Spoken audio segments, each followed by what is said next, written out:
shared my elation I found in page 441 of the report, of the committee report of EDCOM, that they had highlighted the municipality of ours in Bukidnon, Manolo Fortich, under Joman Alba and Mayor Quino, very progressive leaders. They're highlighting the example on how LGU-led investments in nutrition governance can produce significant improvements in child health, Mr. President. So we're doing been a feeding program with the children there, Yes. and it's been very successful. Together with Del Monte Foundation, I believe, has been supporting them as well as the LGUs. So it shows that every little bit helps. Everyone can help, Mr. President.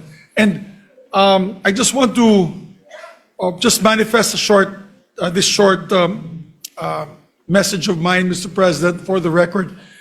Today I read, unfortunately, I think it was a Facebook story, wherein the grade 7, I think it was one of the recommendations of EDCOM, were saying that the grade 7 levels of reading are not actually being done by grade 7. It's like the grade 7 students, Mr. President, are like grade 5 levels when it comes to reading and comprehension. A lot of that has to do, my dear colleagues, with social media.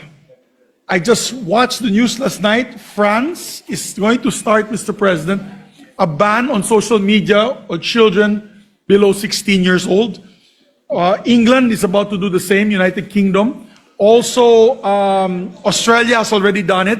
I believe France is also going to do it. Mr. President mentioned France earlier. So there are several countries that want to do it, Mr. President. Maybe it's time to study that option, that we should also ban, because I notice even with my youngest son, Mr. President, the argument every night with my wife is trying to sit him down to read the books that he's supposed to read, the novels that he's supposed to read for his English classes. And it is so difficult for them to sit down in one corner to even just read these books that we used to read, Mr. President, when we were younger.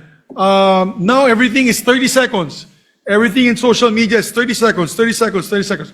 So we're going to have a generation, Mr. President, the next generation, Generation Alpha, who will not be able to concentrate and be able to solve problems because they just want quick fixes, all quick fixes, Mr. President. Something that we should study further in this chamber. Maybe we could lead on that, Mr. President. I believe these first world countries are doing something right with this ban on social media on children, Mr. President.